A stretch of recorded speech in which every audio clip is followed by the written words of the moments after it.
Assalamualaikum warahmatullahi wabarakatuh. Perkenalkan, nama saya Karista Fernavika dari kelas 2P Akuntansi semester 2 dengan NIM 20221217. Di sini saya akan mempresentasikan ulangan tengah semester mata kuliah Sistem Informasi Manajemen dengan dosen pengampu Ibu Zamrud Mirah Delima SEMS. Kasus, pakar pastikan NIK milik 105 juta penduduk yang datanya bocor valid. Dari Tempo.com, Jakarta.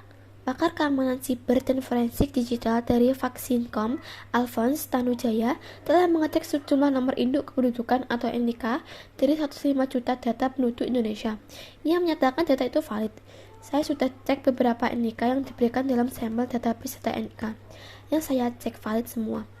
Dan datanya kemungkinan besar memang data KPU atau Komisi Pemilihan Umum karena di sana ada informasi TPS, ujar dia saat dihubungi pada Rabu malam 7 September 2022. Data milik 100 juta penduduk Indonesia itu dibocorkan oleh akun bernama Bjorka dan dijual di sebuah forum online bernama Bridge Forums atau Bridge.to. Data ini disebut-sebut berasal dari KPU.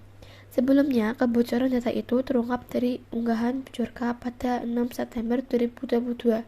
Bjorka mengklaim data itu meliputi NIK, kartu keluarga atau KK, nama lengkap, tempat tanggal lahir, jenis kelamin, alamat, dan usia.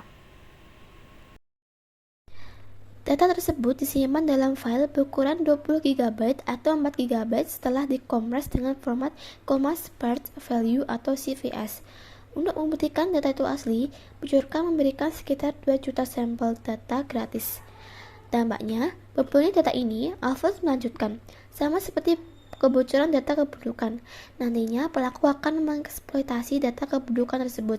Bisa dipasukkan KTP-nya untuk buka rekening bodong, dipakai untuk pinjaman online atau pinjol, dan seterusnya, tutur Alphonse. Kementerian Komunikasi dan Informasi atau Kominfo tidak banyak berkomentar ketika diminta menanggapi dugaan kebocoran 105 juta penduduk Indonesia. Terkait serangan siber sebaiknya ditanya ke Badan Siber dan Sandi Negara atau BSSN sebagai leading sektor teknik siber, ujar Menteri Kominfo John G. Plate melalui pesan pendek pada Rabu.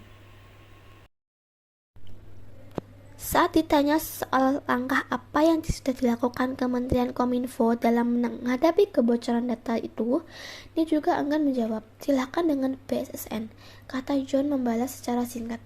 Di bumi terpisah, Badan Siber dan Sandi Negara atau BSSN mengaku sedang melakukan pendalaman dan investigasi. Tim BSSN sedang melakukan koordinasi dan pendalaman. Masih dalam proses, ujar juru bicara BSSN Ariandi Putra. Sebelum membocorkan data kependudukan di forum yang sama, Bjorka mengungkapkan terjadinya kebocoran data hasil registrasi ulang SIM card. Bjorka mengklaim memiliki 1,3 miliar data registrasi kartu SIM atau sebanyak 87 GB yang berisi NIK, nomor telepon, operator seluler yang digunakan, dan tanggal penggunaan. Data tersebut jika digunakan telah diperjualbelikan di salah satu situs hacker.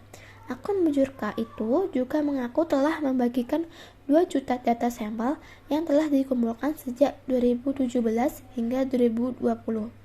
Sejumlah nama operator telekomunikasi terungkap dalam data yang ditampilkan Bjorka, yaitu Telkomsel, Indosat, 3XL, dan Smartfren. Analisis 1. Termasuk dalam dimensi moral apakah permasalahan isu sosial dan etika dalam sistem informasi yang Anda temukan? Jelaskan. Jawab. Permasalahan isu sosial dan etika dalam sistem informasi yang saya temukan termasuk dalam dimensi hak dan kewajiban informasi. Hak informasi atau information right untuk individu maupun organisasi dan juga kewajiban individu maupun organisasi dalam informasi. Dalam hal ini diatur sejauh mana hak dan kewajiban seseorang individu maupun organisasi dalam memperoleh informasi dan apa saja kewajiban mereka terhadap informasi. Kode etik sistem informasi harus mencakup topik-topik seperti privasi situs pribadi, pemerintah terkait pendataan pribadi data dari masyarakat seperti pengunggahan data KTP, kebijakan informasi bagi pengguna, keamanan jaminan yang diberikan terhadap situs. 2. Apakah peraturan yang berlaku di Indonesia dapat melindungi hak-hak korban dari permasalahan sosial dan etika dalam sistem informasi tersebut? Cari informasi tentang perundang-undangan yang berlaku di Indonesia. Jelaskan. Jawab. Di Indonesia, pasca amandemen konstitusi, hak atas privasi diakui sebagai salah satu hak konstitusional warga negara yang harus dilindungi. Undang-undang yang berlaku ada yang pertama, Pasal 28J ayat 1 UUD 1945, yang diantaranya menyatakan bahwa setiap orang berhak atas perlindungan diri pribadi atau privasi, keluarga, kehormatan, martabat, dan harta bendanya atau termasuk data-data pribadi. Yang kedua ada pasal 32 UU nomor 39 tahun 1999 tentang HAM, yang antara lain menyatakan bahwa kemerdekaan dan rahasia komunikasi melalui sarana elektronik tidak boleh diganggu kecuali atas pemerintah hakim atau kekuasaan lain yang sah menurut undang-undang. Yang ketiga ada pasal 31 ayat 1 UU nomor 11 tahun 2008 tentang informasi dan transaksi elektronik. Dalam ketentuan tersebut dinyatakan bahwa setiap orang dilarang untuk melakukan interupsi atau penyadapan atas informasi atau dokumen elektronik dalam suatu komputer atau sistem elektronik milik orang lain. Dan yang keempat ada pasal 26 dan pasal 43 ayat 2 UU Informasi dan Transaksi Elektronik, yang berisi ketentuan mengenai perlindungan data pribadi seseorang khususnya yang dalam bentuk elektronik. 3.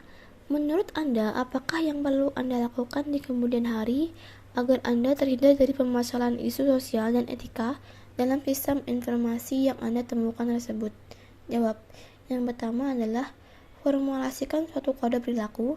Yang kedua, tetapkan aturan prosedur yang berkaitan dengan masalah-masalah seperti penggunaan jasa komputer untuk pribadi dan hak milik atas program dan data komputer. Yang ketiga ada jelaskan sanksi yang akan diambil terhadap pelanggaran seperti teguran, penghentian, dan tuntutan. Kemudian yang keempat, kenali perilaku etis.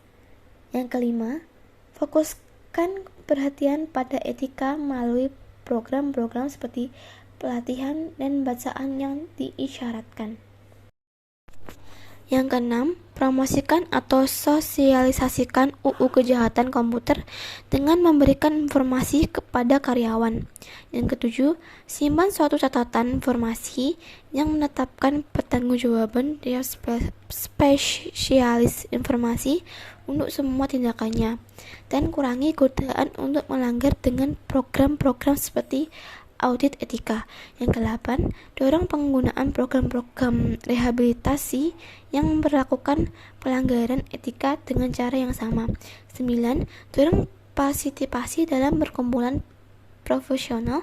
Dan yang terakhir 10, memberikan contoh. Sekian presentasi dari saya. Apabila ada kesalahan kata, saya mohon maaf sebesar-besarnya. Wassalamualaikum warahmatullahi wabarakatuh.